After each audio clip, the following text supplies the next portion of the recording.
Welcome to everybody to the Python for Physics program that we have here. So I introduced myself yesterday, but in any case, I'm Ted Rogers. I'm an assistant professor at Old Dominion. I've taught some classes about computational physics at the undergraduate level. So I think on Tuesday we mostly talked about this stuff to do with installing Python and so on. So I think today we want to dive into talking more about actual programming. Maybe before that, let's talk about a few business-related items. So just remind you that the website for this series is here, so you can get these slides from this website. Presentations will be recorded here. So these are some important links that you should remember. If you've got questions, it's a good idea to email them directly to us. Here's the here's the email address right here, and we'll try to get those answered to you for you as soon as possible. One thing not to forget is that there's a frequently asked questions page. So when you get a question, maybe check that before you email questions, or if you send an email and it's taking a long time to get a response, maybe check the FAQ section. Okay. So one more thing. There's a issue about using Chromebook, and we're going to have somebody, Connor, who's going to come in and a little bit here and explain how to use your Chromebook, and we'll deal with that. But that will be after we do a little bit of an introduction here. Okay. So why computational physics, or maybe better to say, what is computational physics? So there's this nice phrase from the introductory part of this textbook that I like. I suggest everybody find a copy if you can. Being able to transform a theory, namely something like a physics theory, into an algorithm requires a special kind of skill, a special kind of insight that combines physical and mathematical understanding with the art of programming. So that's nice because it really gets at the essence of what computer programming, what computational physics is. Another way to think of it is as a kind of intersection of a bunch of different skills that are individually important. So when you think about doing a physics project, you have often to deal with data. You have theories that you want to test, for example. So up here in the data and fitting section, you have a set of tools that you like to use. And you've probably used those if you've done any sort of laboratory activity. You, of course, have physics principles that you learn when you take a physics class and you do homework and so on. And if you take a computer programming class, there's a whole art of computer programming, computer science. And of course, mathematics enters a lot into the formulation and implementation of physical theories. And nowadays, visualization is very important. So computational physics is often represented as a kind of an intersection of all of these things, but actually I'd like to think of it as more like a bridge, because it's more than the sum of the pieces. The skill that you develop in this white part in the middle here, where all of these bits overlap, is its own thing. And so why spend a lot of time studying this particular subfield of physics, computational physics? Well, first of all, if you want to go into physics, any of the hot topics of physics nowadays require pretty extensive use of computational skills, both theoretical and experimental. Physics require a lot of computation. I'll try to give an example from my own work today. of how, I'll try to give an example of this diagram from stuff that I work on specifically at a personal level. But also these skills, this intersection of skills is important for many other things you want to do. Of course, engineering and other areas of quantitative science use the same skills. If you want to simulate any sort of complex type of system in the world, it could be economic systems, so other kinds of social type systems. Nowadays, epidemics are something that people would be very interested in perhaps modeling, or things like you have quantitative biology, so the interaction of complicated organisms. And that leads into things like games, so many other things as well. So computational physics is important for physics, but much more is useful for much more than just physics. So here's a breakdown of a good categorization of the different ways that of the different types of sub areas in computational physics and how they start to overlap. We'll spend some time going through each of these and giving examples, so you can start to sort of formulate in your head what it is that you actually do in this field. Examples are always good. So the first of these are called numerical calculations. So that's when you have a well-defined mathematical problem. So if you're taking a physics course, any level of physics course, you generally have a bunch of homework problems, a bunch of equations that you have to solve, and they could be algebraic equations. So just solving for x, for example. And when you do your homework, you will generally sit and write down solutions on a piece of paper. But you'll find if you go on that most of the interesting problems in physics specifically, but quantitative sciences generally, are ones that where you can't solve for solutions that way. You have to do something a little more creative, I guess you say. So for physics, one of the most prototypical examples would be Newton's second law. If you go on in calculus, don't worry if you haven't studied calculus or not, but if you've seen much physics, you've probably seen F is equal to ma. That's one of the most famous equations of physics. And that basically tells you that if you have a law for how a force acts, then you can figure out how objects move around. And that's a very basic example of a differential equation. We might call a second order differential equation. So a lot of this business is about solving second order, or solving differential equations like this. Differential equation is one that involves derivatives. If you've seen calculus, then you know what a derivative is. And for those of you who have seen calculus, let me just write it down in a form that looks like a differential equation. I've got a second derivative of something like a position vector with respect to time. That's just acceleration. So if I multiply that by a mass, then that gives me a force. And then I just need a law for what that force is. So an example of a law that tells me a force would be, say, Newton's law of gravitation.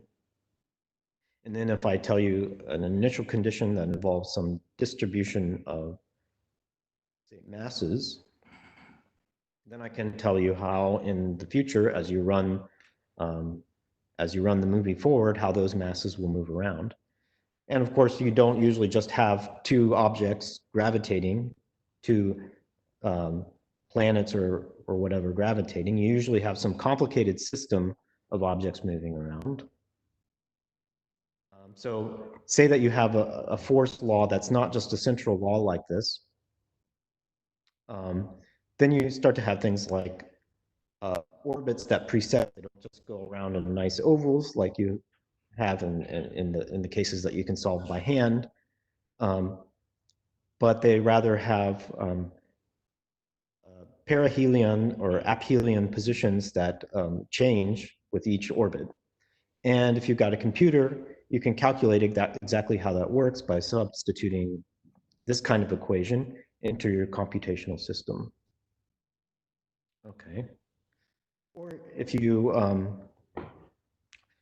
go to something even more complicated, you can use Newton's law of gravity, or excuse me, the Einstein version of gravitation, in which the shape of space is actually distorted by the presence of matter.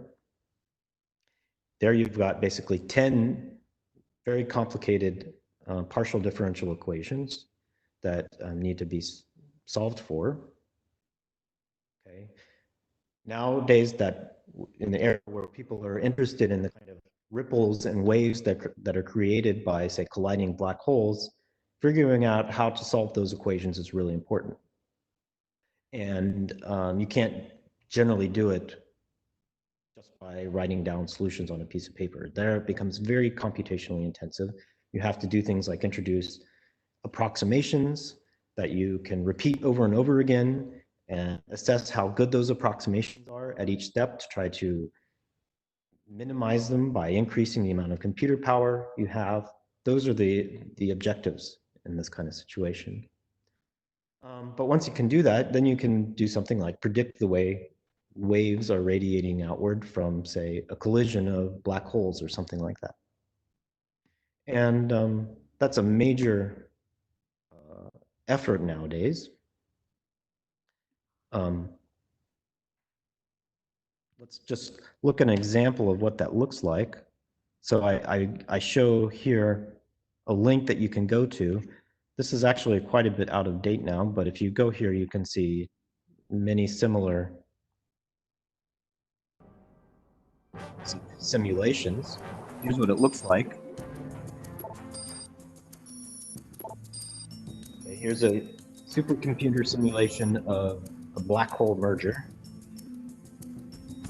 You have a nice visualization here, a bunch of colors showing what happens to basically the shape of space and time as two black holes here start swirling around each other.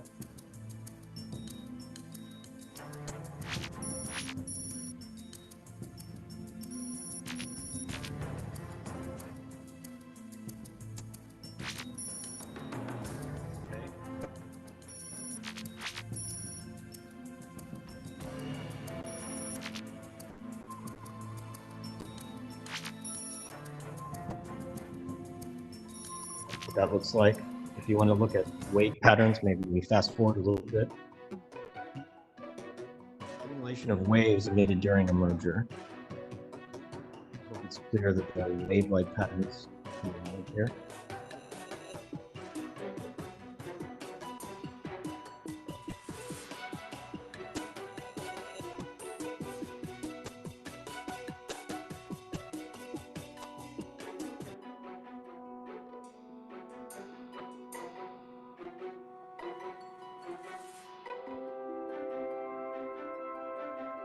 Okay.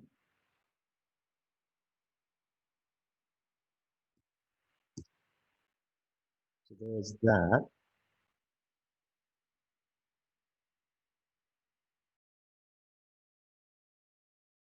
Okay, and here I've got a link to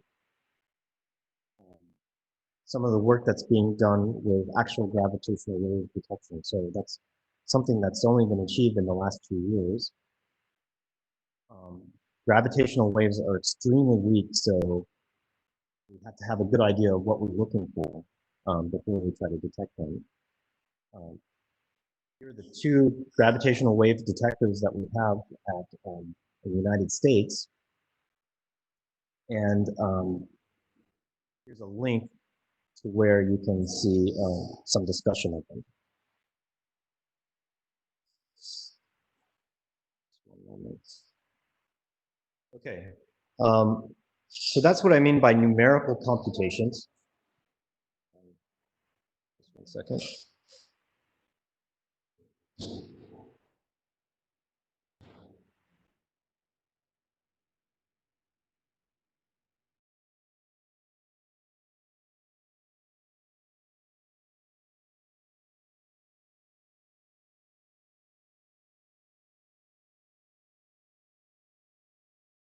Okay, so that's what I mean by numerical calculations.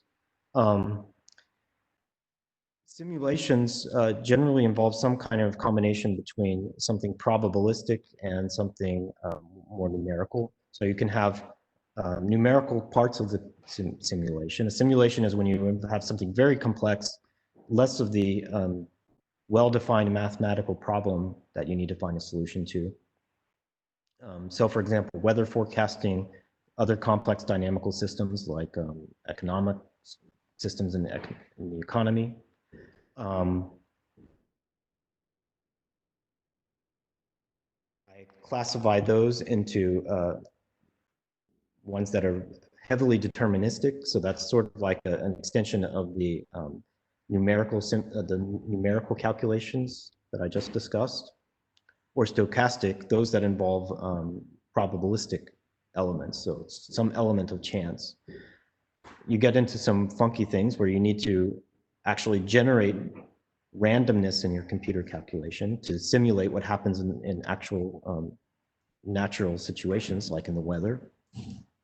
So you find a need to simulate, to generate totally random numbers, which is something that a lot of people find counterintuitive. If you want to calculate something, you don't want it to be random, but that's what you have to do.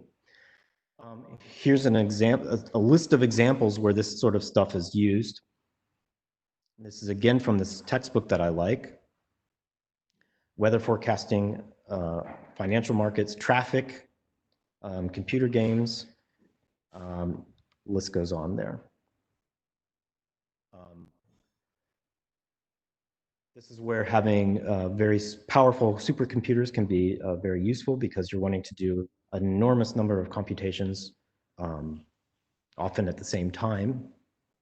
So let me give another example for you to look at your leisure. This is a millennium simulation, which at least at the time that I put these slides together, was the largest n-body simulation carried out with more than 10 to the power of 10 particles. And there's a very nice visualization of the result of that. I'll leave that for you to look at since you don't want to spend too much time. But it also drives home the importance of visualization. That's another one of these blobs that I had at the beginning of my speech today. And it's often neglected but important part of developing computational treatments of physics problems. And it was important enough, I thought I would copy and paste directly this quote from a journal article about visualization in physics. The effectiveness of visualization arises by exploiting the unmatched capability of the human eye and visual cortex to process the large information content of images. So you can often get information through your eye that you can't get by just literally reading the logical presentation of the information. In a brief glance, we recognize patterns or identify subtle features, even in noisy data, something that is difficult or impossible to achieve with more traditional forms of data analysis. Importantly, visualizations guide the intuition of researchers and help to comprehend physical phenomena that lie far outside of direct experience. In fact, visualizations literally allow us to see what would otherwise remain completely invisible. Okay. Okay, actually now I'm going to start referring to my own work to give examples. I work in something called quantum chromodynamics, which is a subfield of nuclear and particle physics. It's really the force that is responsible for binding quarks and gluons together inside particles that you know of, like protons. Now, you might have heard of, say, the LHC, or one of these really big particle colliders that make the news a lot, because they're looking for exotic new types of physics, exotic new things like, you may have heard of supersymmetry particles, but the big discovery of the last few years was the Higgs boson. But essentially what we're doing is taking particles like protons in the LHC, for example, and colliding them at extremely high energies so that the internal parts of those protons smash together and create a bunch of new particles. They splinter apart the original particles and create some mess of stuff that bubbles out, and you detect it in particle detectors, and then you try to run the movie backwards to say what happened in the collision, what is the underlying physics that took part when the two particles collided. So there's a lot that goes into that. There's a very complicated sequence of events that takes place, and physicists are often interested in just one little bit of that. So for example, when you're looking for the Higgs boson, you're only looking at those, you want to isolate those events that signal that there's been a production of a Higgs boson. Okay. On the left here is a sort of visualization that you get from one of the computer programs that is supposed to simulate one of these kind of collisions. And the two little green blobs on the right and left are supposed to be protons coming in. And they're made of other kinds of particles, and a whole bunch of nasty stuff happens in the middle there. You've got some part that's red that is sort of the event that you're interested in, but then you have a bunch of other stuff happening. Those sort of springy particles are gluons. These are particles that hold protons together. And there's a cascade of things that happen way out here at the rim of this event is what you end up with and what goes into a detector.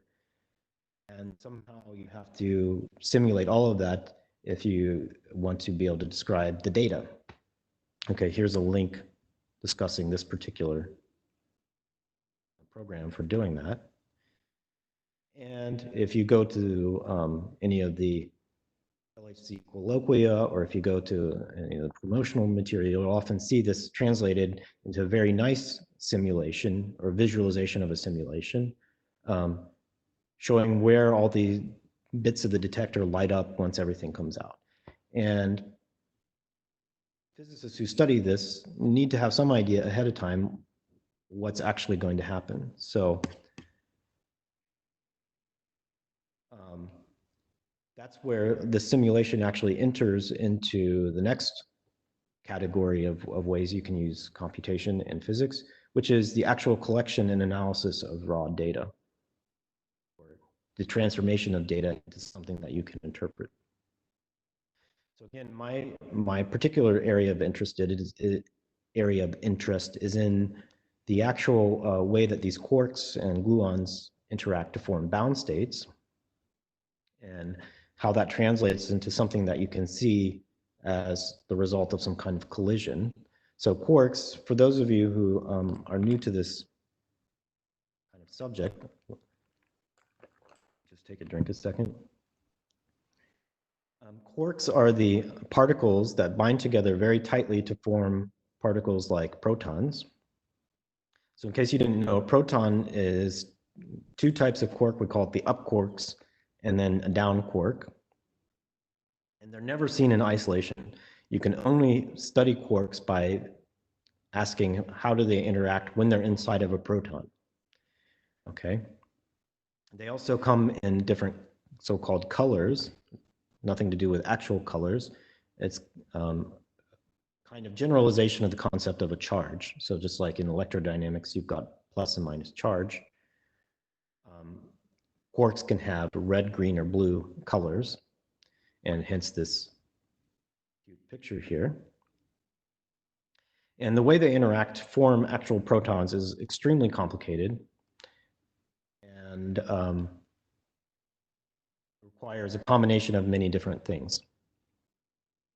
So we don't know how to really calculate or really even understand how quarks exactly go together to make protons, but we still want to use the fact that protons are made out of quarks when we do these experiments, these collision experiments, like the one that produced that giant mess of final state particles. And the nice thing is that when there's a collision or an interaction that occurs over very short distances, We do have methods of calculation, things that we can even do with pen and pencil, at least for the simple cases, and which are easy to understand in terms of very simple interactions between quarks, between each other and between gluons and so on. But we still have to have some idea what was the structure of the proton in terms of quarks before the collision. So we think of a collision as being sort of you've got a proton coming in. Here I've got a proton coming in from the left. And I think of it as being made out of 3 quarks. And it's just coming in with a very high energy. And this really is an overly simplistic picture. A proton is made out of many gluons as well.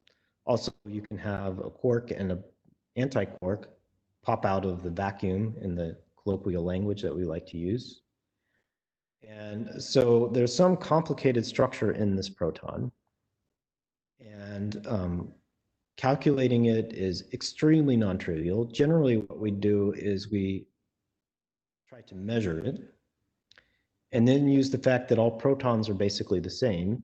So once we've measured the structure of the proton in terms of its quarks in one process, we can use it over and over again in other processes.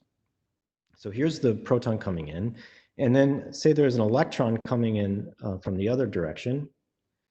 Okay, that's the kind of collision that we might have at Jefferson Lab, for example.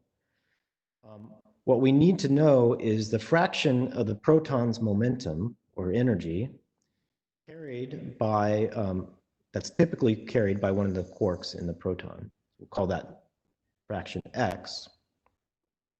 Okay. And people do experiments to try to extract that. Okay. Now, when you have a collision between a proton and, for example, an electron, there's more that goes into it than just this fraction x. Right? There's the actual collision with the electron that has certain effects, and all of these effects have to be disentangled. But at the end of the day, you do an analysis of data, you do fitting and so on, and you can get a distribution, a probability distribution for finding particular momentum fractions x inside the proton, and then you store them. And for anything else that you want to do in particle physics, or most other things that you want to do at collisions with collisions like those at the LHC or similar places, you need to know what this distribution is. Okay, and here, just to explain, these different curves correspond to different so-called flavors of the quarks. So the proton, for example, has 2 up quarks and a down quark. Those are just different kinds of quarks. And each of them can have its own distribution. Okay, and then there can be gluons. That's given by this brown curve right here. And people spend a lot of time analyzing data. So we fit data, do analysis, do statistics. And here's an example of what that looks like. This is from an experiment called HERA. And the vertical axis is a quantity related to the probability that you can collide an electron off of a quark with a particular energy.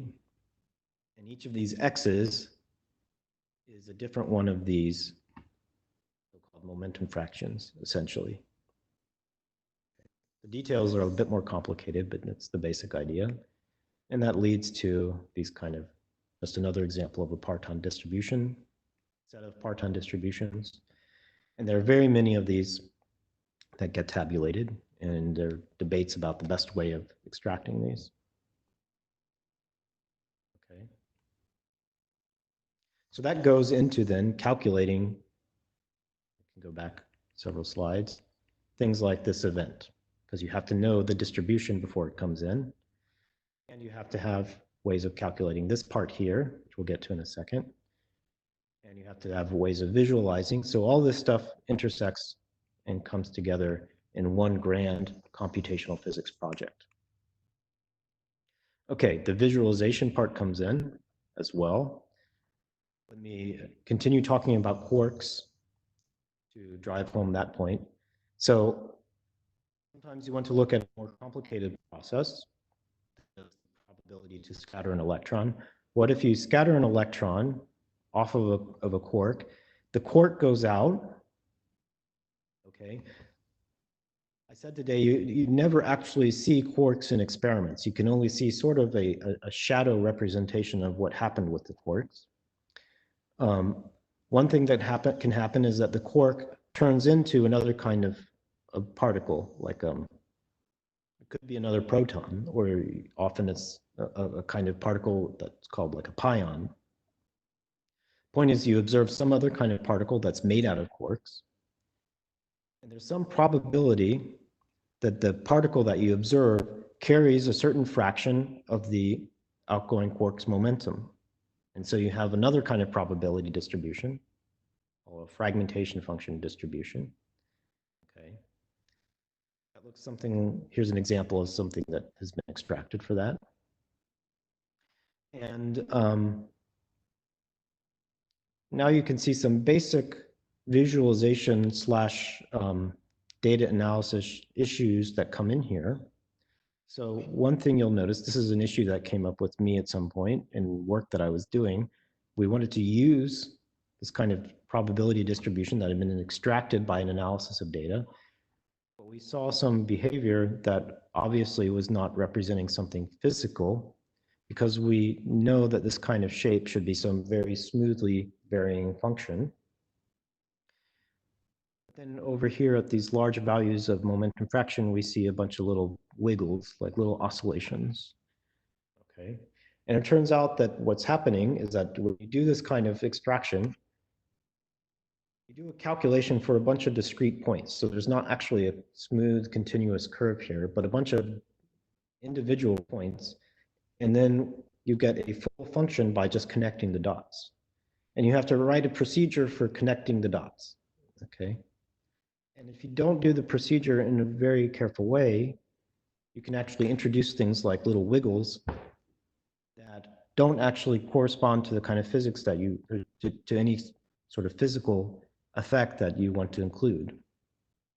And so understanding the computational physics that goes into that is a very practically important thing. Okay, before leaving the topic of visualization, I thought I would say something about the intersection between these physics simulations and games, which is essentially a kind of visualization. So if you've ever studied relativity, special relativity in particular, you know that once you get to the 20th century in terms of physics, you find out that space and time get all messed up and don't behave in ways that you would expect. You know, depending on your state of motion, the time interval between events can be different. Basically, space and time get really weird. You have time dilation, right? Time seems to slow down for things that are moving fast. And there's a group that asked, what if we just included that? What if we imagine that the speed of light was much slower than what it actually is, so that you don't have to go that fast to see these effects? So special relativity turns on when you start to have motion that is close to or comparable to the speed of light. So the easiest way to encounter such a situation, at least in a simulation, would be just to dial down the speed of light. So you can ask, what happens if I play some classic game like Doom or maybe Super Mario Brothers, but with a very slow speed of light? Let's see what these guys. People think that relativity is extremely weird. And the reason for that is just that we do not grow up with it. And the deeper reason for that is that it only really becomes apparent when objects are moving very close to the speed of light. And in everyday life, we just don't do that.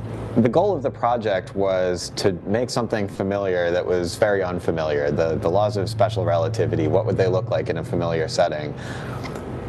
with the gameplay, we actually took a very familiar type of gameplay, an object collection mechanic, and made that unfamiliar. So in an interesting way, we're kind of giving players what seems at the outset like a laughably simple task, just collecting 100 objects that are visible, that are strewn around a level. There's not really much blocking you from getting them. As gameplay proceeds, though, it turns out to be a much more difficult task than you might have imagined at the beginning. The idea of the game was that we artificially lower the speed of light. Every time that you pick up one of the little objects in the game, light gets a little slower. That means that everyday velocities, the character walking around, is becoming closer and closer to the speed of light, and thus the world around you becomes increasingly relativistic. If it were human scaled and at walking pace, then the thought is that it would be easier for the player to get acclimated to these effects because it's really familiar, you know, like it's just walking. You walk every day. Now here it is with relativistic speeds. We are developing this game open source, so the code that gets developed in this lab here is going to be available to anybody who later on would like to build on this. It's like a relativistic game engine.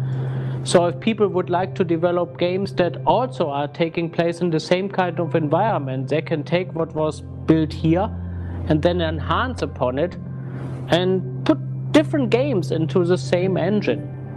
Physicists actually experience every day when they're dealing with these very, very interesting issues about the real world. So we see that games can be very... Okay, so I think in the interest of time, we'll keep going, but your informal homework is to go to this website and if you can, and download this game and play it, and see if you can see the various relativistic effects coming into play there and identify individual ones if you're familiar with enough relativity that you feel comfortable doing that. Or even if you're not, it's still fun to see what happens. Okay, with this screenshot, so you see basically space getting all distorted, or appearing to get all distorted as you start to move into a world where the speed of light is much slower than what we're used to. Okay, so that's the visualization component. Symbolic manipulation is something different.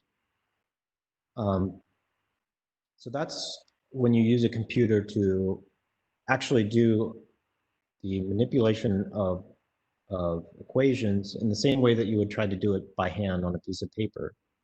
So you're not just plugging in numbers or making approximations the way you do with, say, numerical calculations, but you're trying to, for example, solve for x if you have like an algebraic equation.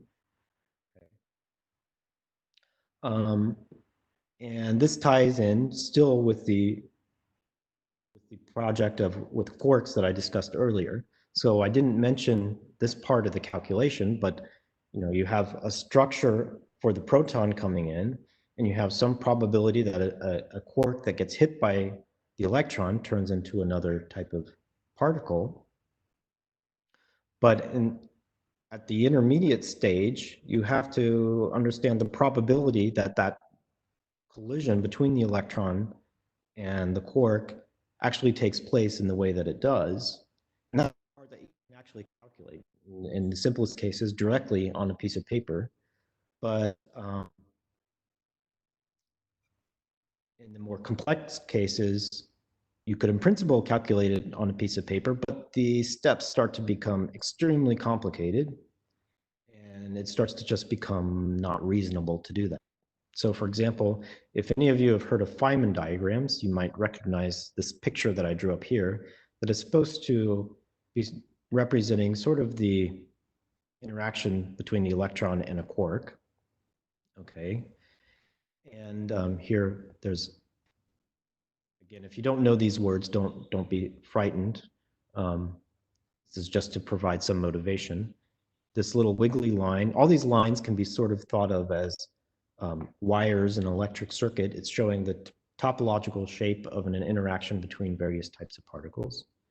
So I have a wiggly line representing the particle of electromagnetic interactions. solid lines representing here an electron, and the blue solid line representing a quark.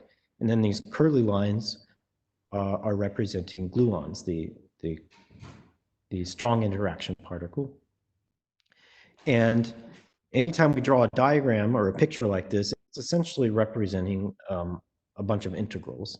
So it's just a pictorial representation of an integral, which if you've taken a calculus, you know what integrals are. They're things that you have to solve in your homework, and beyond the simplest cases, even in your homework, they can become difficult and frustrating to do. This one, if you do it, it looks something like this. And actually, so basically you see a bunch of, this is what you would write on your homework as the answer to this diagram. And you'd have to work it out. And actually, it keeps going. You see there's a comma there. That's because this isn't even a finished result yet. There's plus a bunch of other stuff, and I just can't fit it on a PowerPoint slide.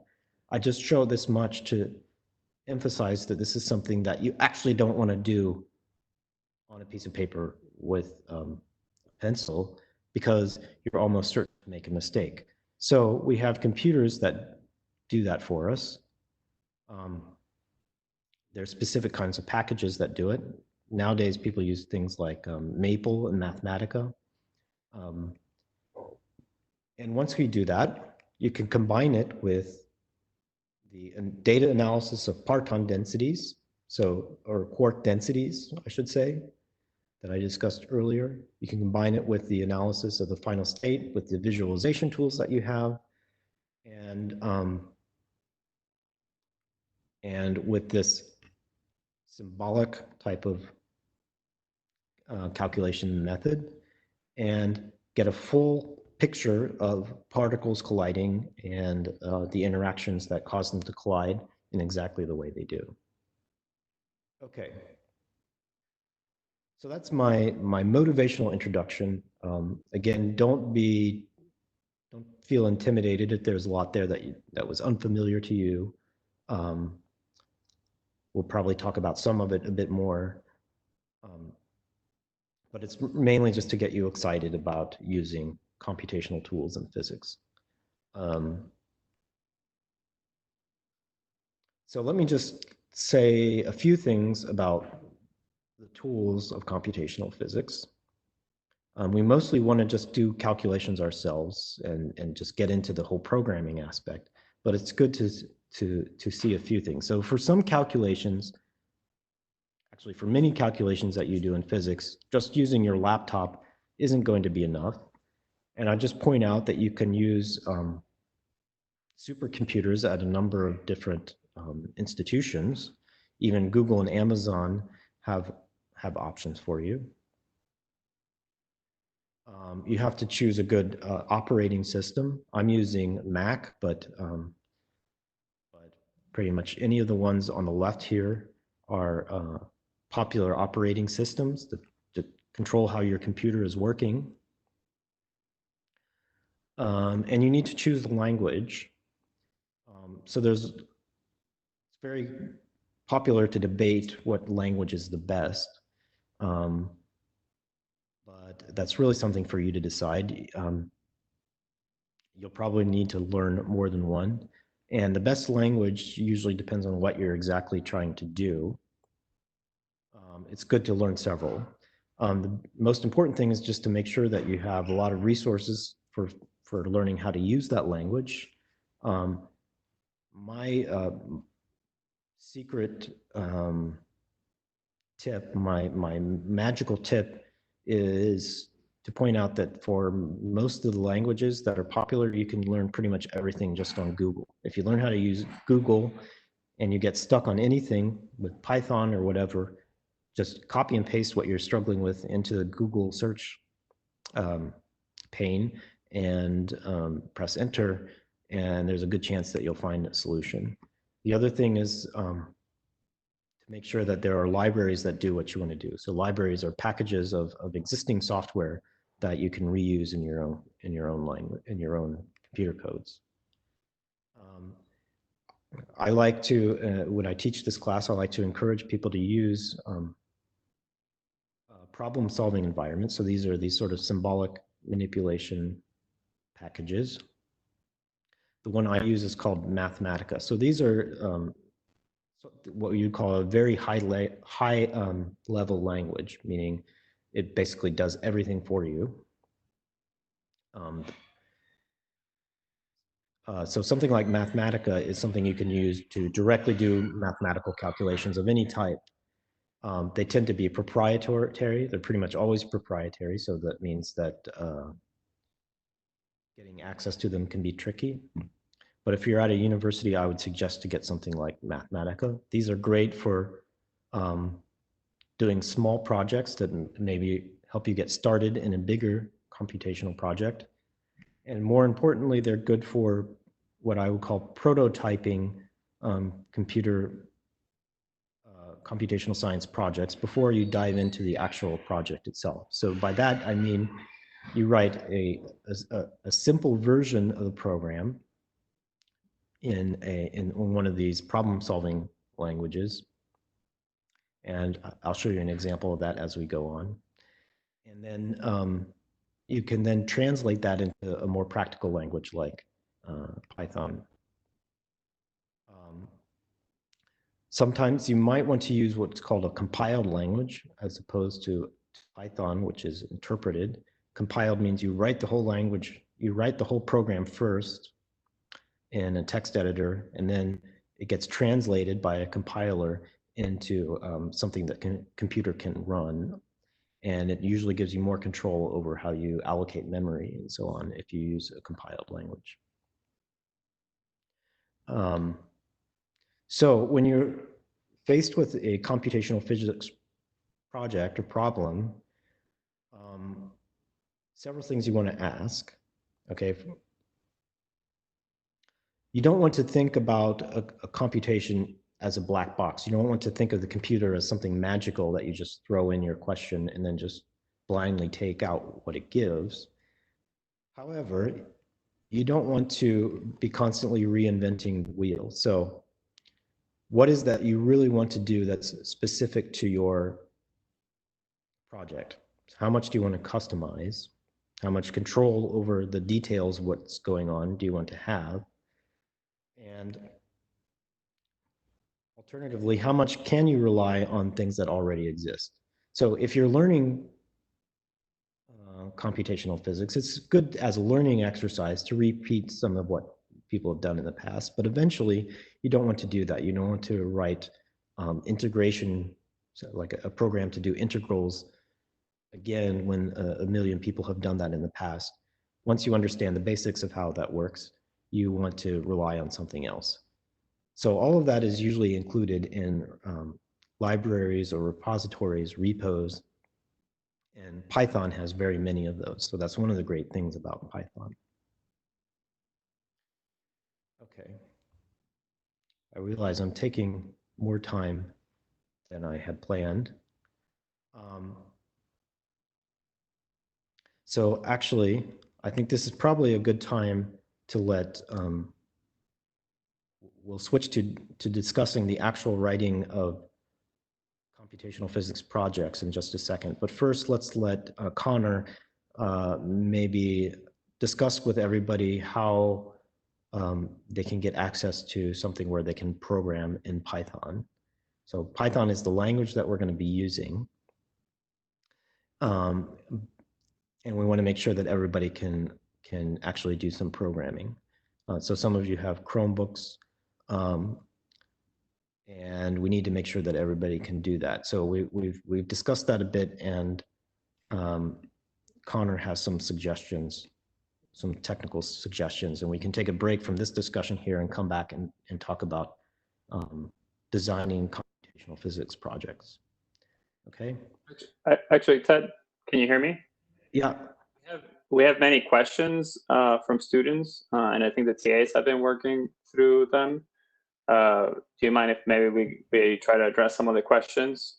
Sure. I'm seeing there's at least one comment that the audio was bad for them. I don't know if this is from Jorge Ivan Reyes Hernandez from Mexico. Perhaps others can let us know if you're having technical difficulties, if you can hear us okay. Perhaps respond to the question section and let us know if you're having any difficulties so we can try to help you, or try to see if we can do something on our end to make it better. But maybe let's let the TAs read some of the other questions, and perhaps they have answers themselves to these. Okay, sounds good. Yeah, I'll tackle a question by Carter Monroe from Washington, D.C. They ask, what happens when gravity waves interact with different types of waves, like sound or light, or itself? Great question. Basically, the way I think about it is that space-time itself is the background medium in which a lot of these other events happen. So when we distort that medium, stretch it, or wiggle it with gravitational waves, we distort what happens in that medium, like light passing through it or other types of waves fluctuating through it. So they do interact, yes. Yes, they interact, but I should probably emphasize that the interactions that we're talking about here are extremely weak, right? So for example, in this, and I should say I'm not an expert on this topic, but in these experiments, let me go back.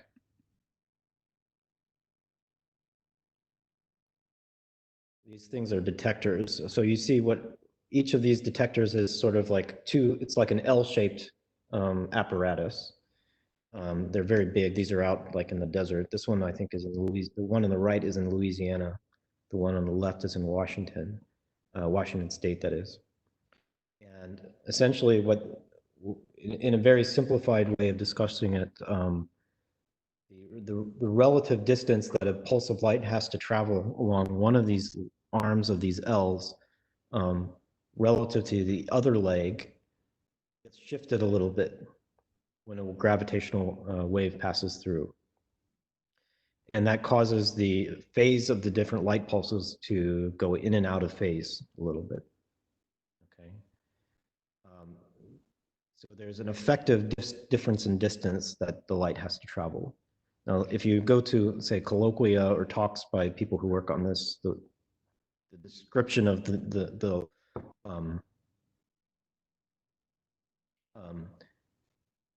give a sense of the order of magnitude, what they often say is, or what I've heard them often say, is that the relative change in length of these legs that you're talking about is comparable to what would happen if the distance from the Earth to the Sun changed by the diameter of a proton. So it's like excruciatingly tiny. So that's why it's taken, 30 some years to see a single gravitational wave. And that's why you have to have a good idea of what you're looking for, because, anything that happens, like a lightning strike or something somewhere, causes these things to wiggle around. So you have to really find the gravitational waves in a sea of noise. Let me maybe add that if you're interested in general relativity and gravitational waves, on July 13th, our colleague Balshak Tursik is going to be giving a talk on Einstein relativity and the cosmic tangle. So he works on general relativity. He's a accelerator scientist, but he also works on astrophysics, in particular general relativity, and so he's going to be talking about that in July 13th, and it's already posted on the website.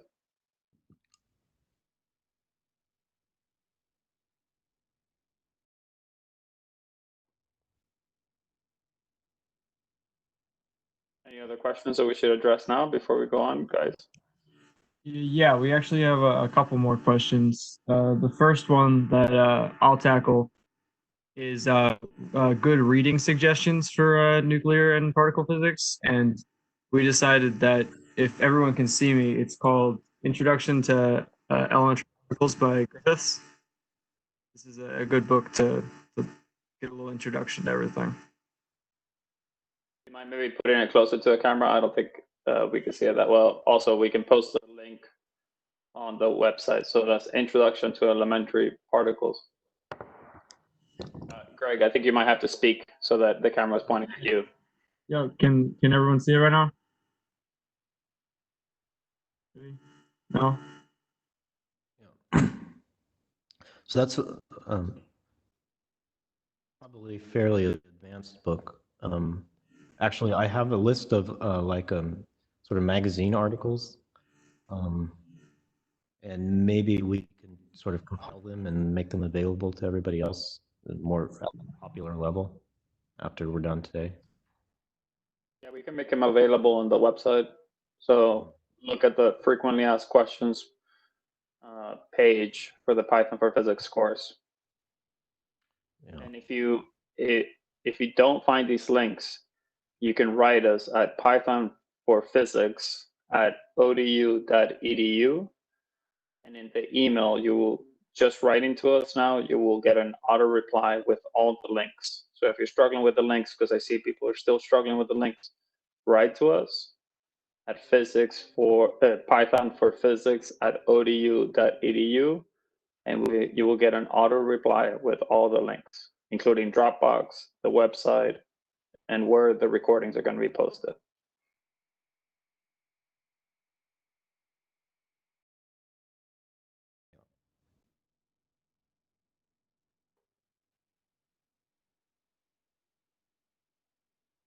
Anything else? We had one final thing that we were discussing and wanted to make sure people knew. And that was the difference between opening .pyc files versus the .py files that are on the Dropbox. It's our understanding that the .pyc files are Python cache files and are not going to be used, so you can ignore those. You don't need to know how to open them.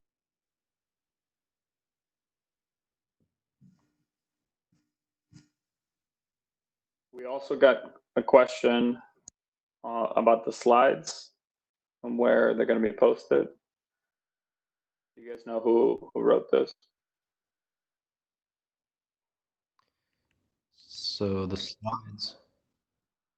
So it was from Anish Kumar, who was in the Milky Way, asking when will the slides be posted to Dropbox?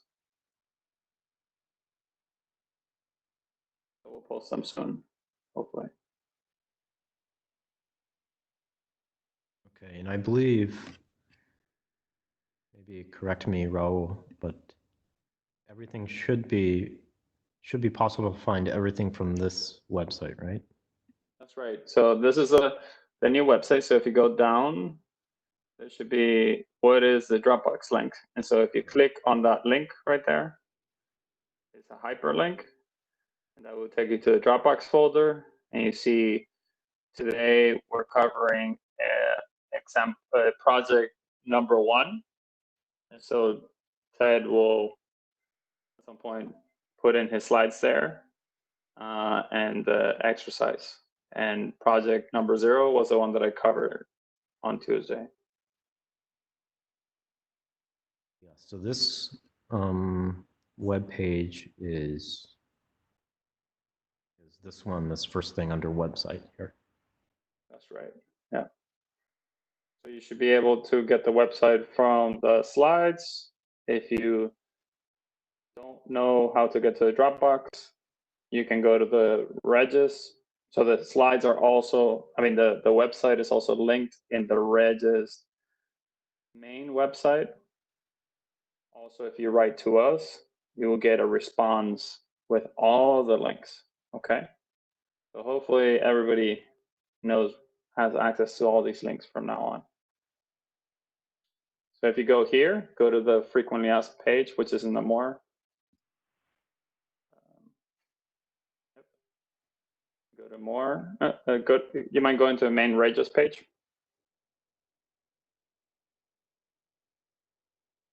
There you go. So if you go to more on the top right, and then go to FAQs. Go go down, you will see Python for physics question. So the very last question right there. Where do I find information about Python for physics, including a Dropbox link? And this takes you to the page. Everything is linked up. So if you ever get lost, go to REYES and then go to frequently asked questions. Okay. Should we move on and let Connor go ahead? Or is there anything else pressing from the TAs?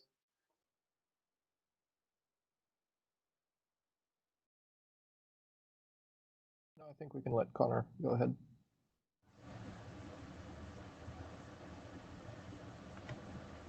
Okay, I'm gonna share my screen here.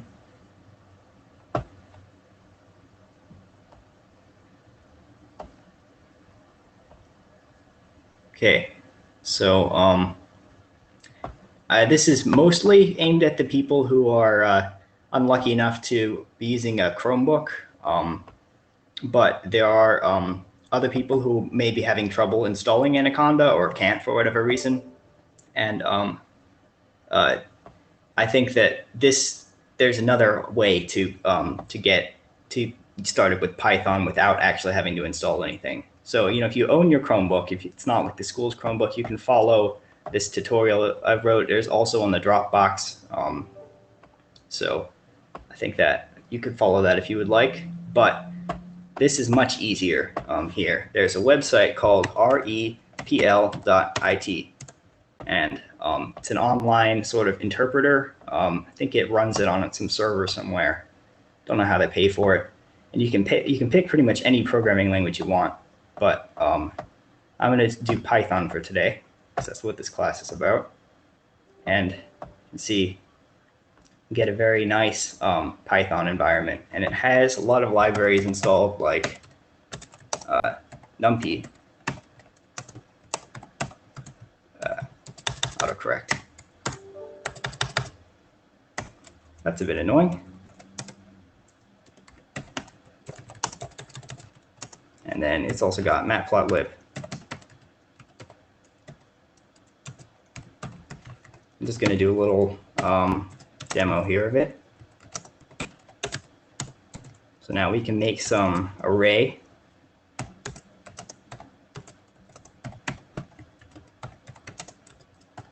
Of let's go -5, 2, 5, and might want to set a little step size there. Okay, and now we can just plot something.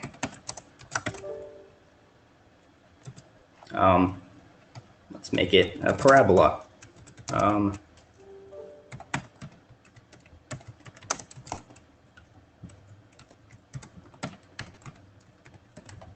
And as you can see, hopefully this works first time.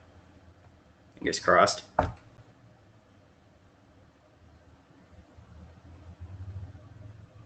Yeah, and it starts up a nice little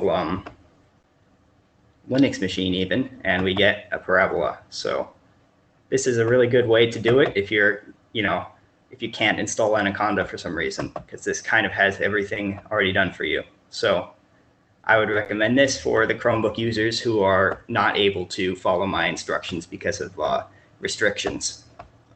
Anyways, I think that's all. Was there any questions? So my page crashed for the questions. So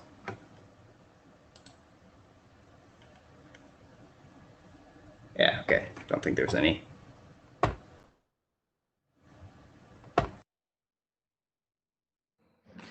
Okay, so let me reshare my stuff.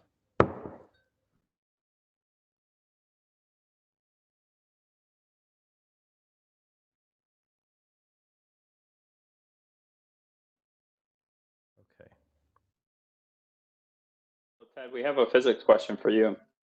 Okay. People are asking, okay, so Jimena Cepada Sandoval from Mexico is asking, I do not understand so well what color means for quarks. Would you mind explaining a little bit what color refers to for quarks? Sure, I can try. Okay, so I think at an introductory level, the best way to understand color is just by analogy with electric charge. So in electrodynamics, that's the electromagnetic force is mediated by photons. Okay, you have charged particles that interact with each other, and they interact with each other in a way that depends on their charges. You can have positive charges and negative charges. Opposite charges attract, like charges repel, etc. And in the strong interaction, we call this quantum chromodynamics, by the way. You have a very similar situation, but basically with just more than two charges. You can have three charges, and we need a name for those charges, so we call them red, green, and blue. Okay, it doesn't have anything to do with actual color, it's just a label. Okay, so I make, in the picture that I showed back here, I made the balls red, blue, and green. Of course, they're not actually red, blue, and green. What it means to talk about the actual color of a quark, it's just a label of the different kinds of charges that they can have. Now, obviously, when you have three kinds of charges like this, you can have a more complex type of interaction than if you just got two, like in QED. Quantum electrodynamics, I should say. So that's, I guess, the best sort of first pass at this concept. Now, you never actually see anything in nature that's red, blue, or green. This is an important thing. It's called confinement. That all the physical particles that you have, physical meaning that it actually enters a detector and creates a blip that you can resolve, has no color. So if you have red combined with green combined with blue, that's a colorless object. Just like if you combine colors in a painting, and you get basically something colorless. Okay, if you combine three beams of light that are red, green, and blue, you should get something. Because the white, you include the whole spectrum of colors, you should get white. You're a little muffled to me. I don't know if other people on the call have the same problem. Alex, Greg, Connor. Yeah, went a little muffled quickly there. I wasn't having any. Okay, it gets muffled a little bit for some of us. Is it okay now? It is okay. Yeah, just maybe if you get close to the mic, I think it's not a problem. Okay. So I hope that's somewhat helpful. Sorry to interject real quick. We've been getting a question repeatedly about text error with the test files, the Python test files. If you re-download those files again, if you've been having this problem, we should have the text problem fixed. So just try re-downloading and running again. Yes. Also, we address this in the frequently asked questions. So maybe take a look at the frequently asked questions page, because we might have addressed your question there previously. All right, Ted, want to take it away? Okay. Any other questions, or should I proceed with the agenda? Could I just real quick say that the code that I was writing was not really important. It was just to demo the that Replit works. Somebody was asking about that. They wanted to see it again, but it was just making a parabola pretty much. And we can send. We'll post some instructions on the Dropbox on how to use Replit, and including that example, so that people can try to reproduce themselves. Okay. Okay.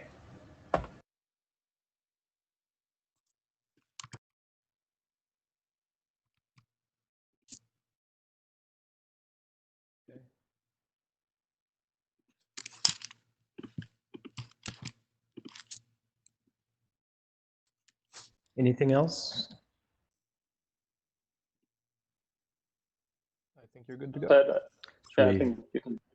plow ahead? Okay.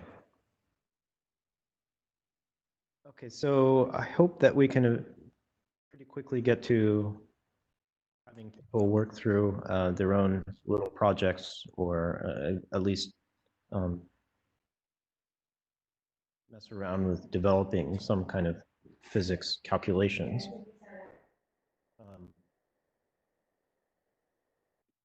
Let me go back to slideshow here.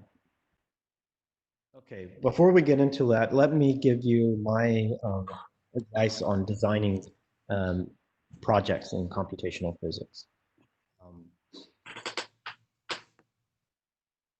Okay, some of this might seem obvious, but it's actually helpful to have a checklist like this. So I'd say first make sure that you identify what are the basic physics principles that you want to use in a project like this. Okay, so maybe Newton's laws of gravitation. Write those down and make sure that you understand them. If it's a project that involves Newtonian gravitation, or the Einstein gravitational wave equations, if that's what you're going to be using. Okay. Identify exactly what problem you need to solve. So what is it that you don't know, and what is it that you want to figure out? So if you write down an equation, what input to that equation do you not know, and what do you want to get out of that equation? You can even write down on a piece of paper. It's always good to get out a piece of paper and a pencil. Sorry, Ted, let me interrupt because we're getting a lot of noise. Can everybody please turn off the mics if they're not speaking?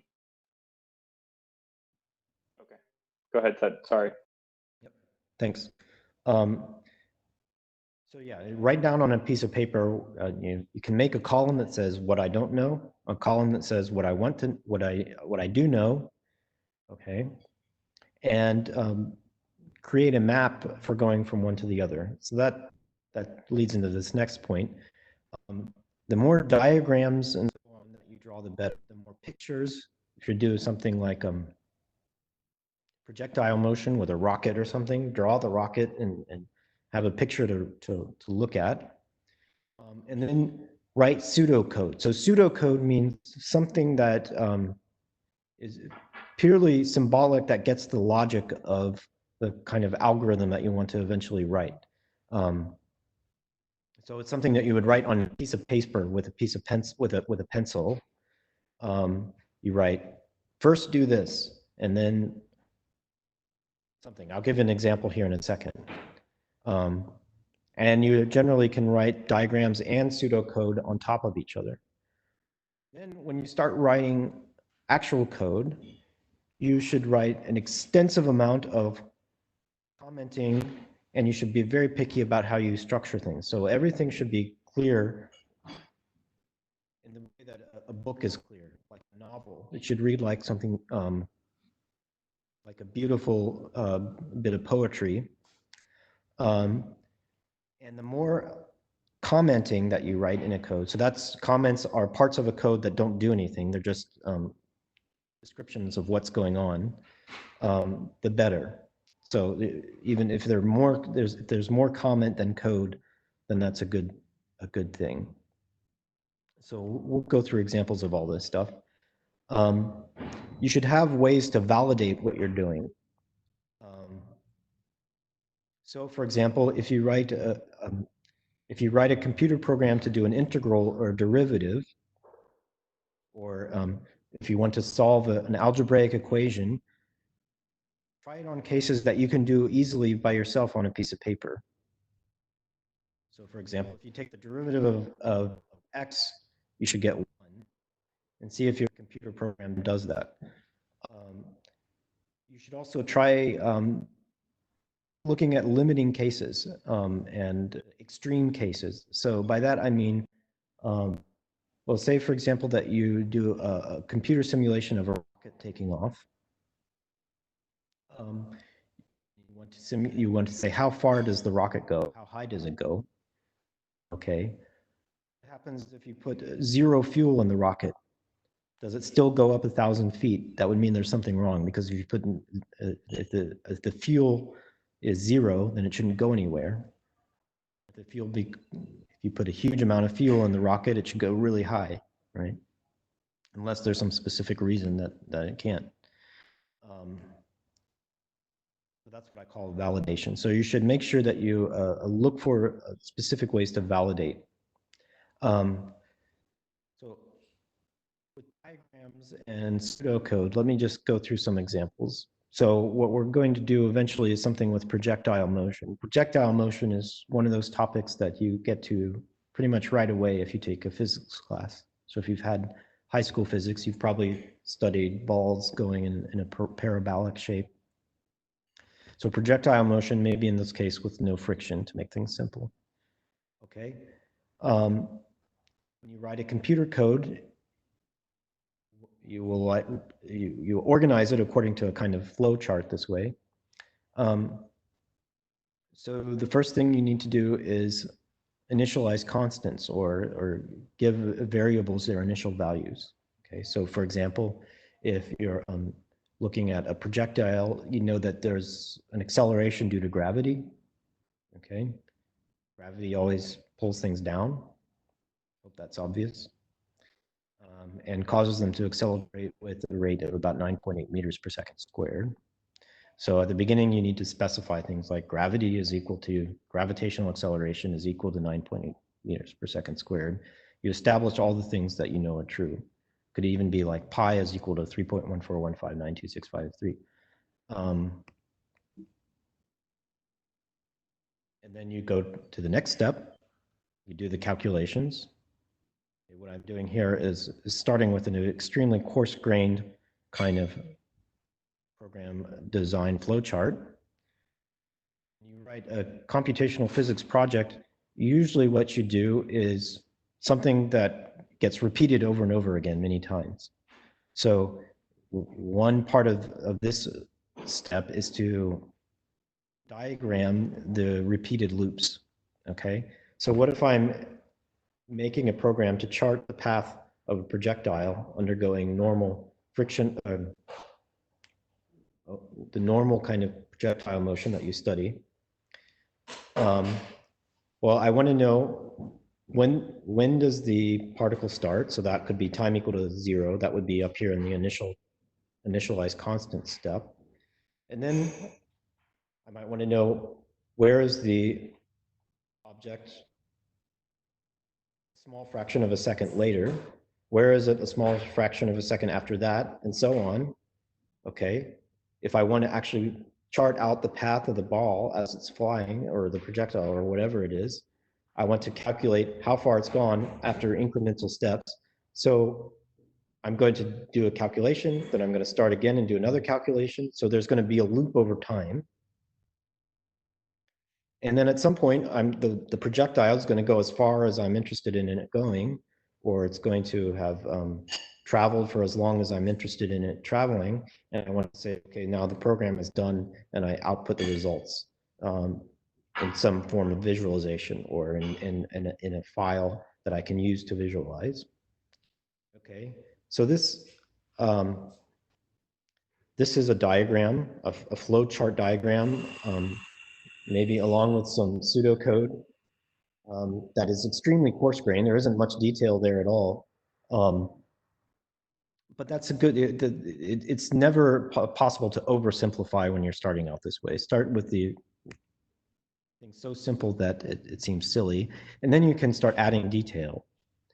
So for the projectile case, let's make a somewhat more fine, detailed picture. So the initialize constant state step could be something like this. Let me start with it blown up, and we'll step through this diagram / pseudocode. So start by defining what gravity is. Okay. Say I'm shooting some kind of projectile, maybe a cannon or something. And you know that the acceleration of gravity is something that is often labeled by the symbol g. And the object has some initial speed usually. That's often what is specified if you're doing a physics problem for your homework that involves projectile motion. It starts with some angle relative to some horizontal direction, so that's usually represented by theta. And maybe you want to figure out where the particle is after some specific time, which we'll represent by capital T. That might be the limit of how long you're willing to track an object.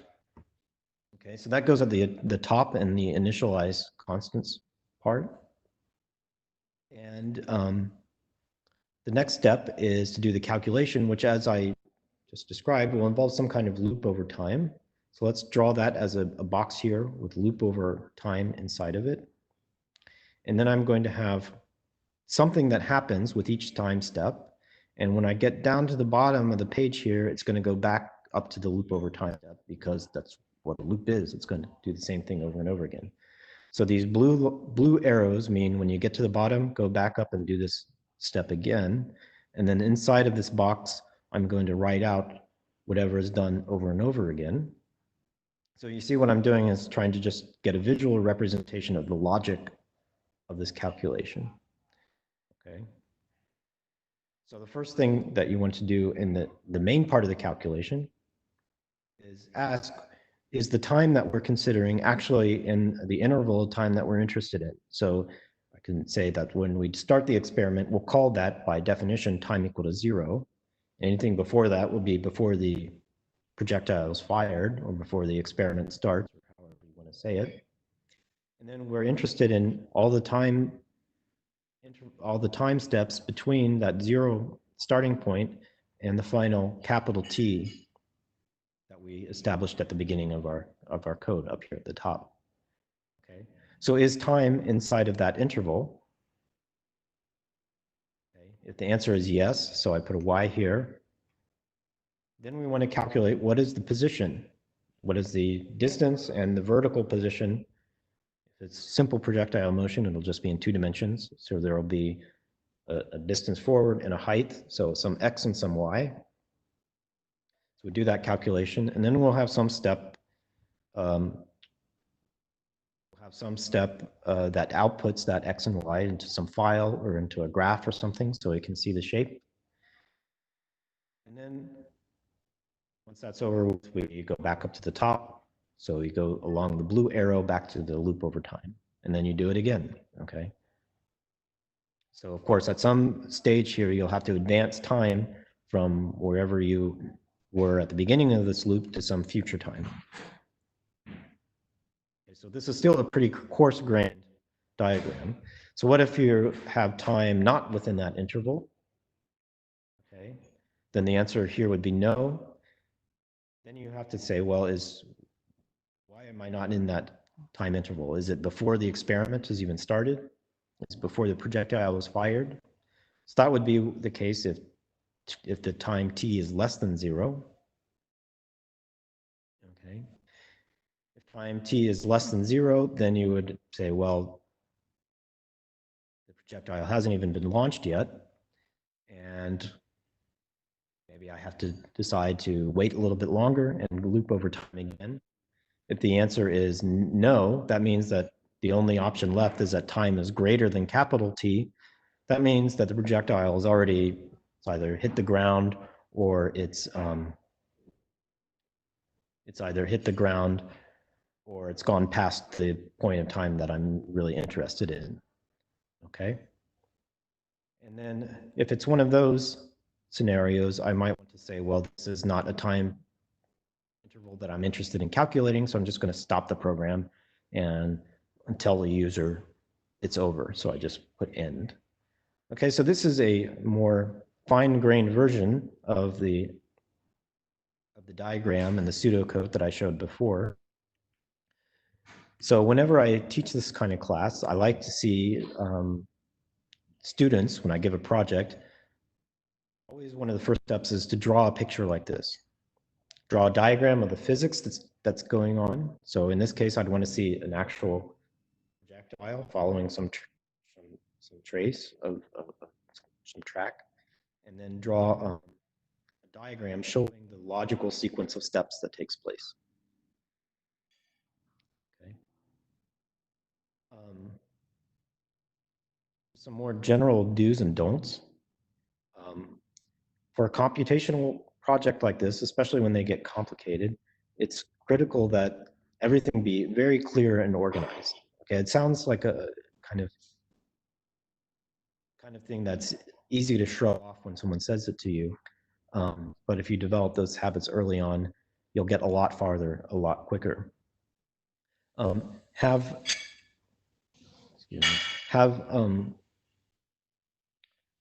these steps that you have in this chart. If you write a code, it's good to have it so that you can see each of those steps in its own sort of chunk with comments around it explaining this is this point in the diagram. This is what's happening here. And again, extensive internal comments and documentation explaining the logic of each step is critical.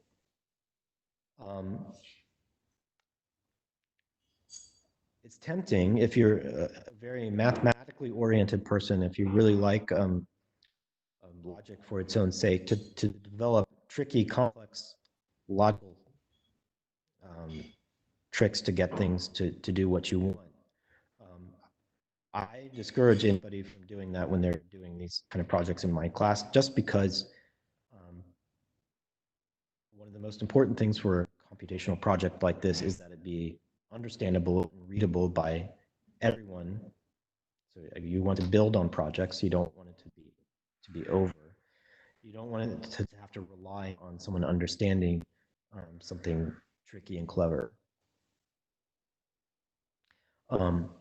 And finally, don't use things that are highly specific to your own personal computer, your own specific system. The more you can make it system independent, the better. So when you start a project like this, it's good to have a header, something at the top, some opening documentation that tells in detail what program that the person has opened is going to do. And also says who wrote it, so they can ask you questions about it, and when it was last modified, okay? Along with the various changes that have been made since the last version. Each section here. Excuse me? Somebody was trying to contact me. I'm sorry. Okay.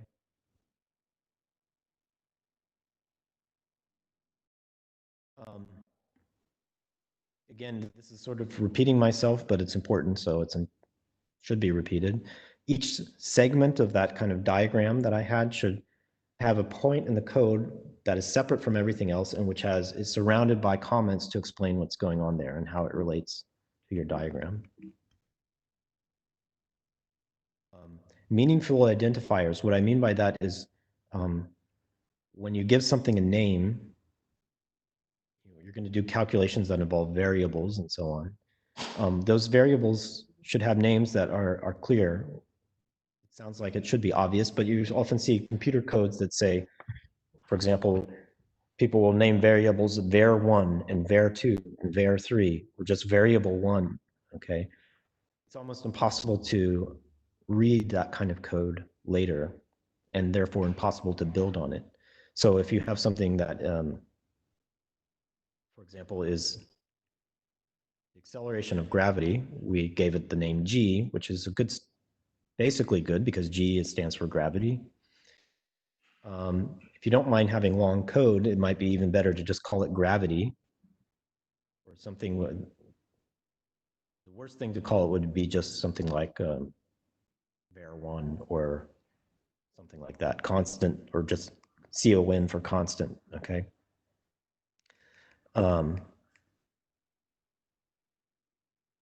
And by the same token, all of the output data should have labels that correspond to exactly what they are. Okay. So probably don't need to say this, but we'll be using Python. Just mention some reasons why Python is a good thing to be using for computational physics. It's very user-friendly. There isn't a lot of complex technical stuff that you have to deal with to just get things going, which is the case with a lot of the more low-level codes, like more level languages like C++. It does have many of the nice features of object-oriented programming, which makes it good for people who like to use object-oriented coding. The thing I like about it is that it has a very extensive list of libraries and codes that already exist, that people have already made for doing computational physics, that are freely available and you can find just by Googling. And it's very popular. People are writing a lot of codes in Python now. So if you get familiar with it, then you'll be able to be part of many projects. Let me just say again that you can learn yourself a lot of this stuff just by using Google, okay? For example, there's a nice set of Python tutorials that I've linked to up at the top here. You can essentially teach yourself in detail how to code and program and do computational physics problems just by following the steps in websites like this. So I thought I would go through some of the elements of Python before we jump into our first project. And I would say follow along from that website to look at more details. Maybe before I jump into this, I'll pause for some questions if there are any. So if the TAs have any questions they want to relay to me.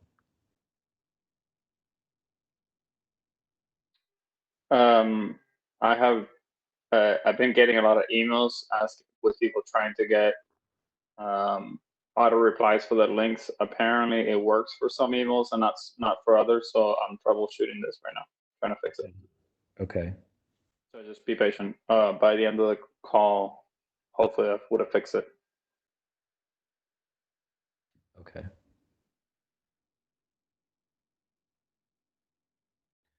Okay, so for doing calculations, probably the most important thing, the most important aspect of Python are the operations.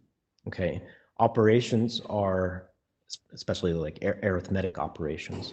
So for example, plus, minus, and then the star symbol is for multiplication. The slash symbol is for division, and 2 stars is for raising something to a power, and the percent sign is for taking the modulo of something. So let's maybe just see some examples. So here I'm doing Python in my terminal. So I can just type Python to start. Okay. 1 plus 1 is 2. 1 minus 1, 0. So it's pretty much obvious how to use arithmetic operations. What I mean by assignment operations are operations that say that something is something else. So for example, equal sign means that you're saying that some variable is equal to something else. So for example, say I want to say the variable x is equal to the numerical value 2. I might write something like this.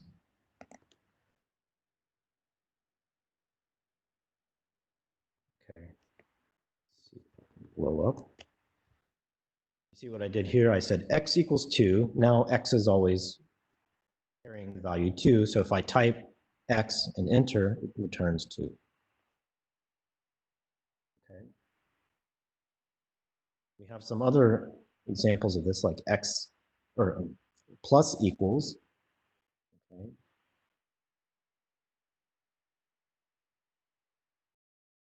Let's see what happens when we do x plus equals 1. What is x now? X is equal to 3. So does everyone understand what happened there? Plus equals means takes x, the thing on the left side of the equation, and add whatever's on the right. And we do the same thing again. What do we expect this to be? Maybe see if we can guess what that will be before I press enter. Ted, you're muffled for me again. I don't know if it's Okay. something on your mic. Yeah, now it's better.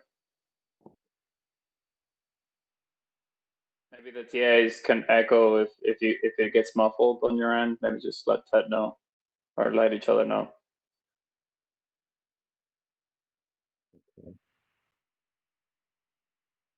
So these are assignment operators, meaning they're assigning values in various ways to whatever is on the left side of the equation. Okay. Now, comparison operator is different. I specifically mention this because it's a common source of bugs in code. See, I had an assignment equal sign here, and I have two equal signs here. And they both kind of mean equals, but in a different way. So what if I say x equals double 5? What does that do? That says true. So that's different from this equal sign up here, because what this is saying is make x to be equal to 2. Okay. What if I say x double equals 2? That says false. Why? Because x is equal to 5. What this double equal sign does is it returns true. It says something is true if it's true, if they're equal, and it says false if they're not equal. Okay, and we have other versions of that. If I have an exclamation point, so what if I say x? What if I say x exclamation point equal to 2? Let's say x exclamation point is equal to 5. That says false because x actually is equal to 5. The exclamation point changes the equal sign into a not equal sign. So it returns true if x is not equal to 5, and it returns false if x is equal to 5. So it just flops the results that you would get with a double equal sign. That's the not equal sign. These other greater than and less than symbols, you could probably guess what those are. X greater than 3 comes out to be true. Why? Because 5 is greater than 3, and x is still equal to 5, given the sequence of arithmetic operations I've done above. How about x less than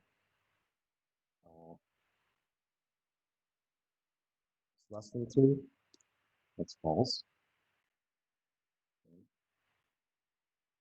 The other important element is control structures. So here's an example of the kind of diagram element you draw in your flowchart diagram if you have what we call a control structure. So that basically checks if something is true or false, or if a sequence of things is true or false, and then tells you what to do.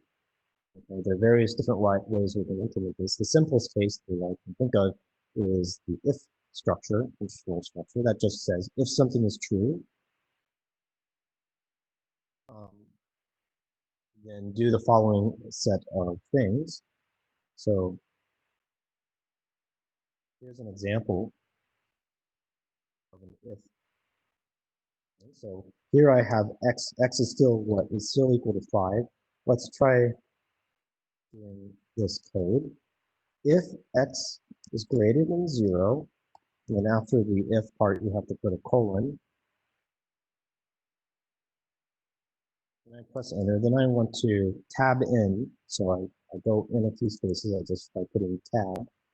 Now, if x is greater than 0, I'm going to print, uh-oh.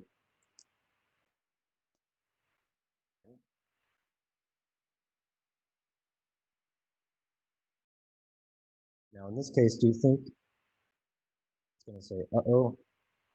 it better because 5 is indeed greater than 0.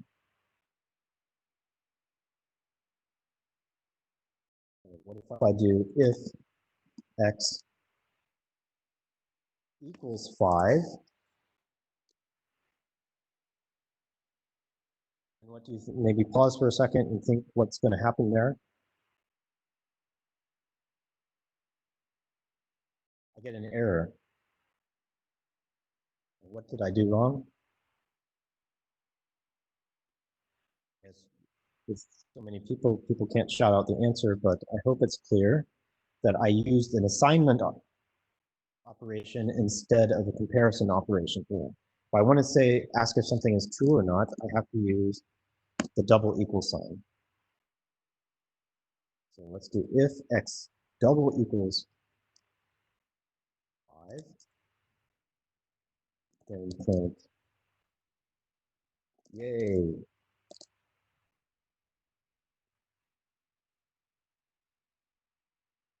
And x is equal to 5, so it prints yay. So this is one of the most basic of control structures. You can also specify what should happen if the test statement turns out to be false by using the elif. So if and elif, here's an example here. I set x equal to -1 first. Then if x is greater than or equal to 0, I'm going to print uh-oh. If it's greater than 0, I'm going to print uh-oh. And if it's equal to -1, I'm going to print hooray. Okay, x is not greater than 0, so it just doesn't satisfy this. It goes to the elif statement, and that is x equal to -1. Note that it's an equal sign up here at the top, but it's a double equal sign. I'm doing the comparison. And here's the kind of diagram you'd want to draw. You say, if something is true, and you write whatever inside of this diamond shape, you write whatever you're testing to be true or not.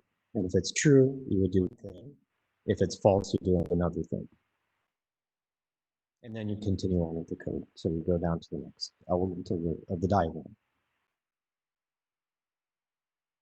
Maybe I should be running my slideshow, actually.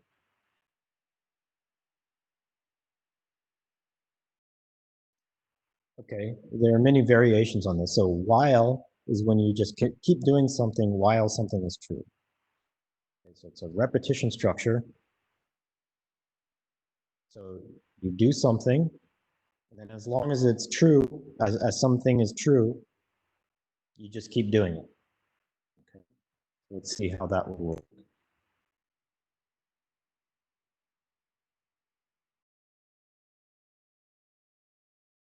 Okay.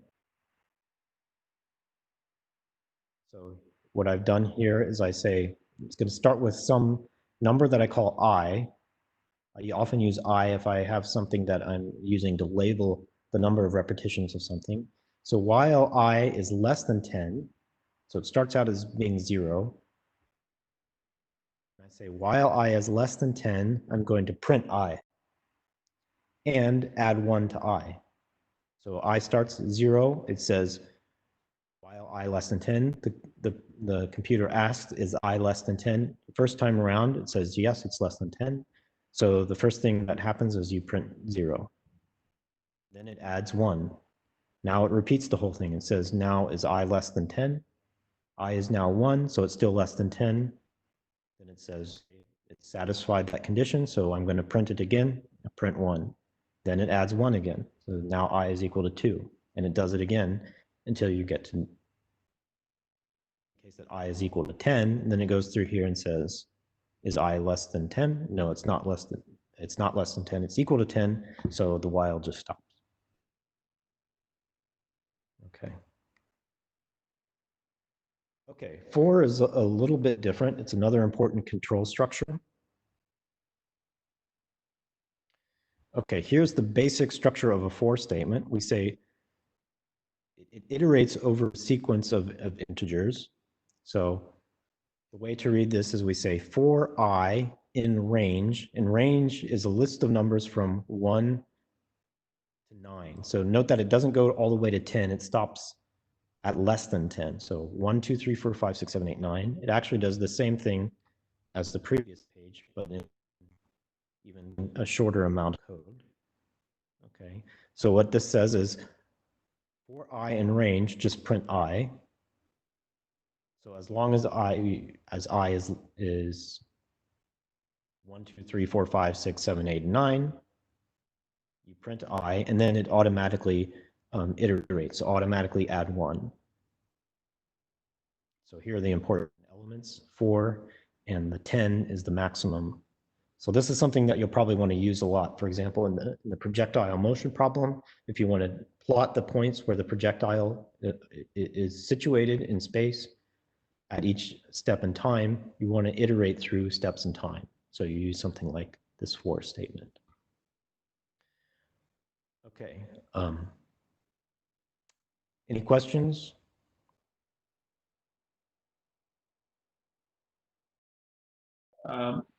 Ed, so we're maybe 10 minutes from the end. We have to log off. Maybe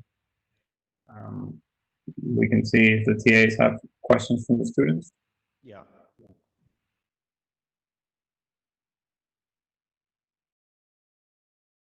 And also, maybe I'll take the opportunity to say that I just fixed the auto reply to the Python for Physics email. So if you email right now, you should get an auto reply with all the links.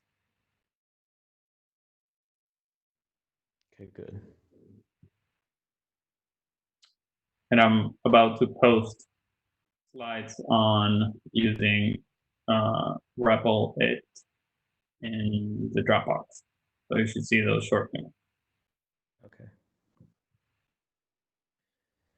Okay, let me maybe finish this next slide here. We've got, as Raul said, about 2 minutes. As I expected, I took more time than expected, but we'll be able to pick up next time.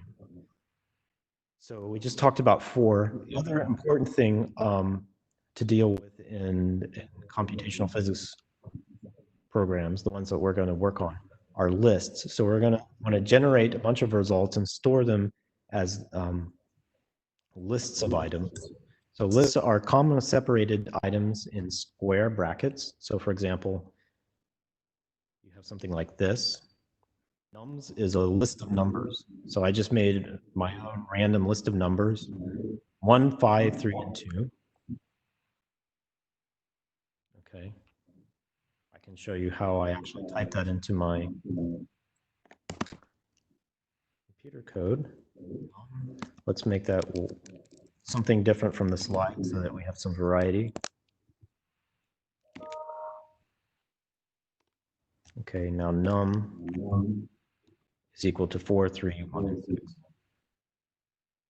And then if I want to get access to one particular element of the list, I reference the element with its own number. So here, note that 0 indicates the first element of the list. So that would be the 4 here. So we always start at 0 when we reference elements of the list. So this num of 0 is going to be equal to 4, just like in my example on my slides, num of 0 is 1. And the other thing I'm showing on my slides here is that you can make lists of things other than just numbers. So for example, if I want to have a character like a letter, I can have, say, N and M. Oops, I need to do that.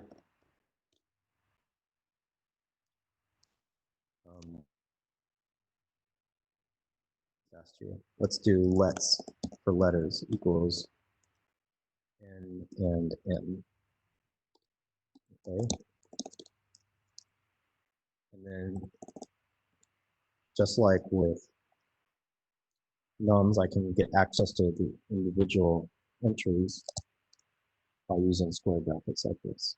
And what if I just want, what if I do something like this? Print tells me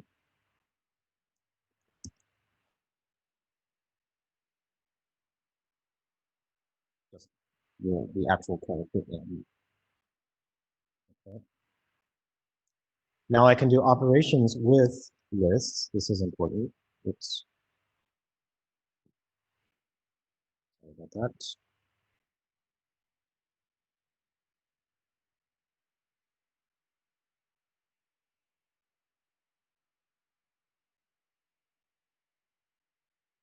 I can do operations with lists that are exactly what you would expect. So if I add nums and lets, it just creates a list by appending nums right next to lets. So here's an example of that. So I can make a new list. Here I call it combine. That's a combination of numbers and letters. Then you have other functions that you should get used to, like len, L-E-N, tells you the length of the list.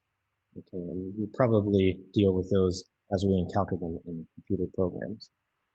Okay, so the next topic is going to be functions, but we only have maybe 7 minutes left. That's almost toward the end of what I actually want to say. We only have a few more slides, so we can pick up on those next time. And then we'll get into actually doing the calculation.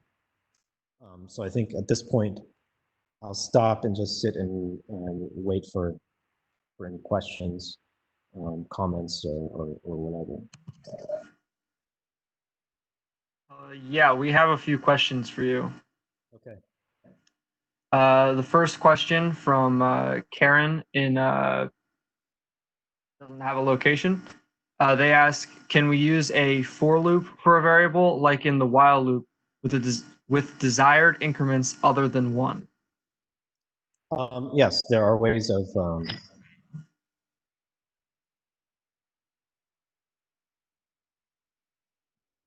yes, you can basically add arguments to the for loop to make the increments go in different steps other than 1. Maybe next time I'll give an example of that. And another question that I believe, Alex, you want to hit it since you were talking about?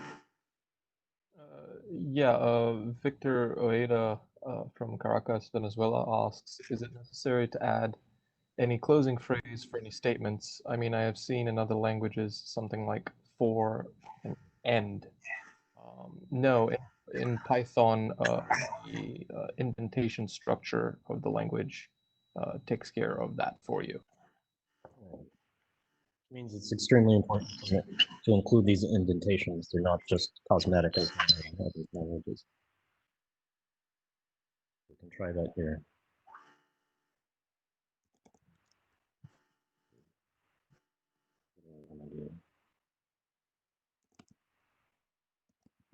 So another question that we have is from Esther in Suffolk. Okay. They ask, why does it print 1 if the interval is 1 to 10? And that was on the second example of your printing out the numbers 1 through 9. Okay.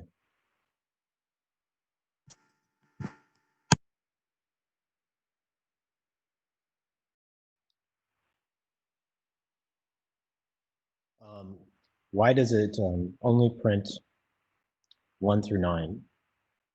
So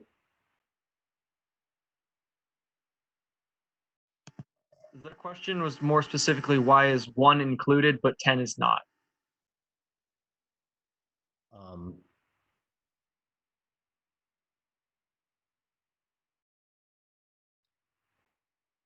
So the for control structure basically just asks if I is less than 10, right? My understanding of it. So it's essentially just a definition of this control structure. So if you wanted to go, if you go I 1 to 11, if you want to go from 1 to 10, you just do I in range 1 to 11. Right?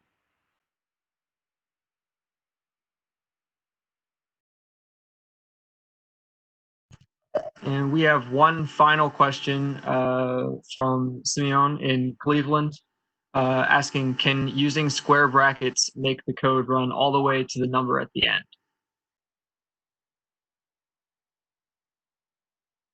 And using square brackets we can try it. for I in range 1 to 10.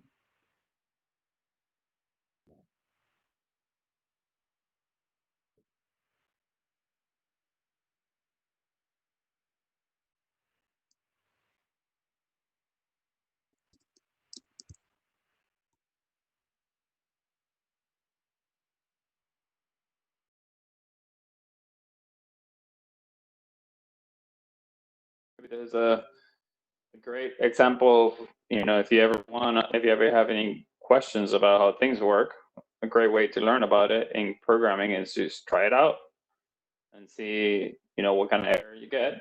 And then if you get an error, you copy and paste that error into Google. And many people would try to address this question. But so maybe, since we're already running out of time, maybe I could share my screen and point people to the next session. So I think if I share my screen, Ted, am I going to override yours, or do you mind stopping yours just in case? Okay, I should be able to override. So the next talk is on an introduction to mechanical engineering. That's taking place right now, in 2 minutes from now. And this is by Dr. Drew Landman. Here is his background and his description. He's going to be introducing you into the field. And this is a series that the College of Engineering is putting of giving an introduction to different fields of engineering. To see this, all you have to do is go back to the main links page for the stream website and go to the engineering session.